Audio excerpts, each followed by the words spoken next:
Hello, everyone. Stephen Meade here with Domicile real estate for people who love houses.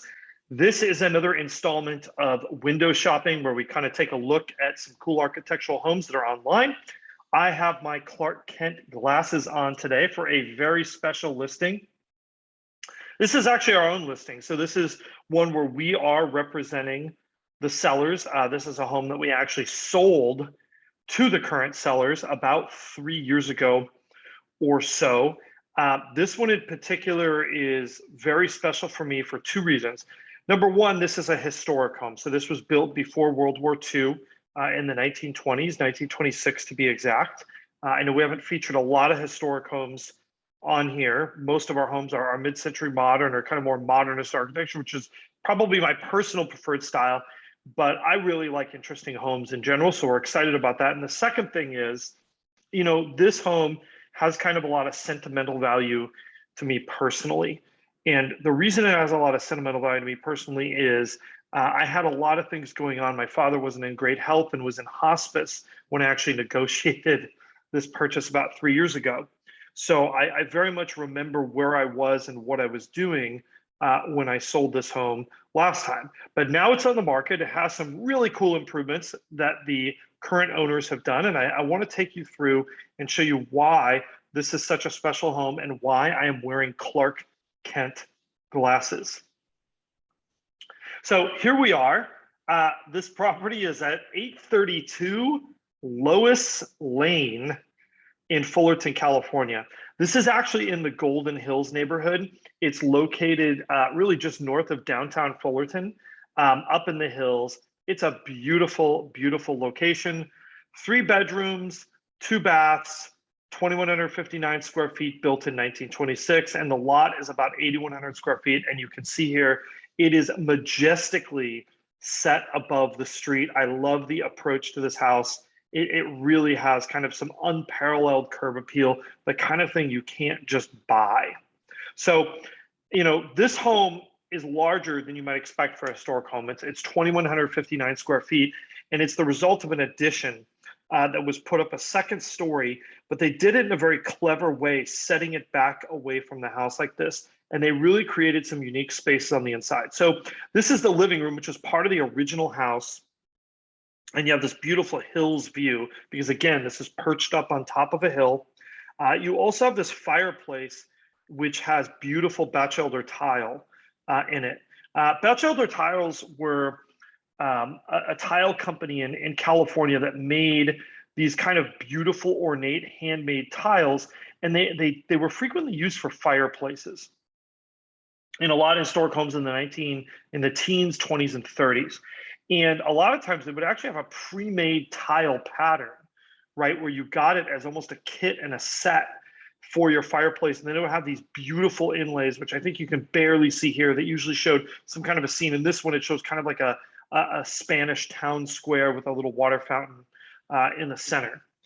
We've got original windows in here, hardwood floors. It's a little hard to tell here, but a beautiful coved ceiling. This is looking into the dining room, another original space in the house, original hardwood floors, beautiful French doors leading out to a front patio and deck. We've got a kitchen that was remodeled in the 80s. Not my favorite, but I want you to take a close look.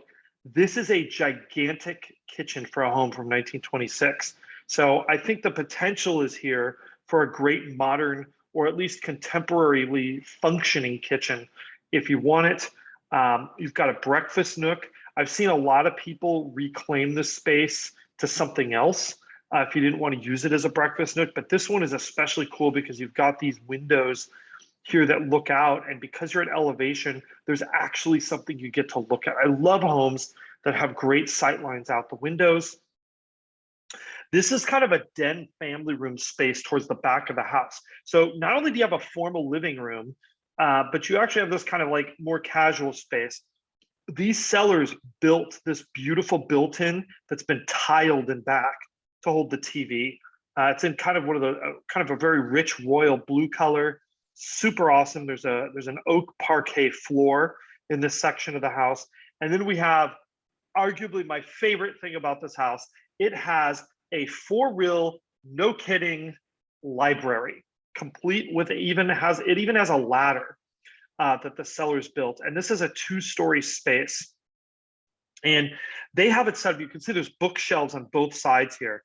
They have it set up for kind of work from home, which is the seller is an architect, or one of the sellers is an architect, and he uses this as his personal workspace. I can't imagine a cooler place to work from home than this, but you could really use this space for a lot of different things in this home.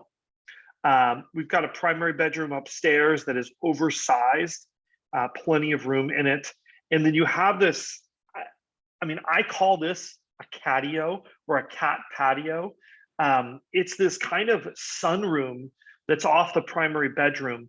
It can be a place to read a book. It can be a place to do a lot of things. And really, this is one of my favorite spaces of any house that I've been in. You'll notice there's beautiful stained glass window work in here. It's just really a cool kind of almost like treehouse-like feel to it. You know, I don't know how to describe it other than that. It's one of those things you really have to experience it. You've got another bedroom upstairs. They use this for their daughter, Sadie. It's really a good size room. Again, you have views out the windows, which I love. There's a bathroom upstairs, and then there's a guest room downstairs. So this property does have a downstairs bedroom as well as a full bath downstairs as well, which is really kind of nice to have that. It gives you a lot of flexible options for different family scenarios. There's not a huge amount of a backyard, but there's a lot of side yard space in this home and a lot of front yard space. So we've got really usable space on both sides of the house. And then you have this front yard space with this elevated patio that's above the garage that can be used for a lot of different things. Really just kind of a cool space, a cool layout. You feel like you're up in the trees. And another beautiful view of the front of this house. This is also a patio up here that can be used. There's really a lot of flexible options on this home. This is the view from the street. The garage is down below here. 2-car garage. It's built like a bomb shelter. It's actually a concrete roof on this property. Another view of this 2-story library.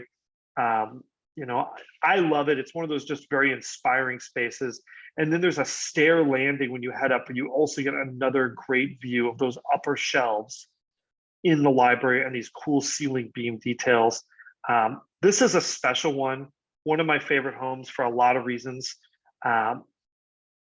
It's hard right now. I think one of the comments that I get from a lot of people is, do we think this pricing is going to hold out? Do we think that this is just how the market is going to be?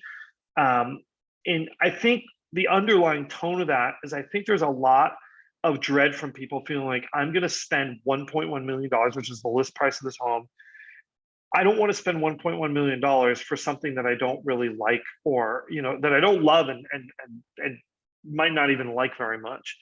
And that's why it's so important to me to invest in architectural properties. I think no matter what happens in the future, being in a place that you love makes all the difference in the world. And if it means you have to spend a little bit more to get that, or sacrifice a little bit on size or square footage, I think it's worth doing that, to have a place where you can get up every day, work if you work from home, and really be sort of an inspiration to living, rather than just sort of like shelter and a place to, you know, park your car and go to sleep every night.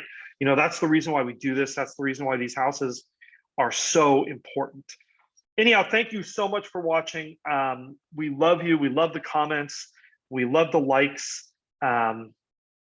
We appreciate the questions. If you would like to see this home, we are doing open houses this weekend. That's March 12th and 13th, Saturday and Sunday, 1 to 4 p.m. I will be there at both of these open houses. So if you've always wanted to meet me and you want to do that in kind of a casual environment, that's a great place to do it. Trying to think if there's anything else. Just excited for this weekend. We have our first time home buyer market update video, which comes out tomorrow. If you're watching us on YouTube, we'll release that Friday afternoon. I think that's pretty much it. Don't forget to like, subscribe, hit that notification bell, and we'll see you again real soon.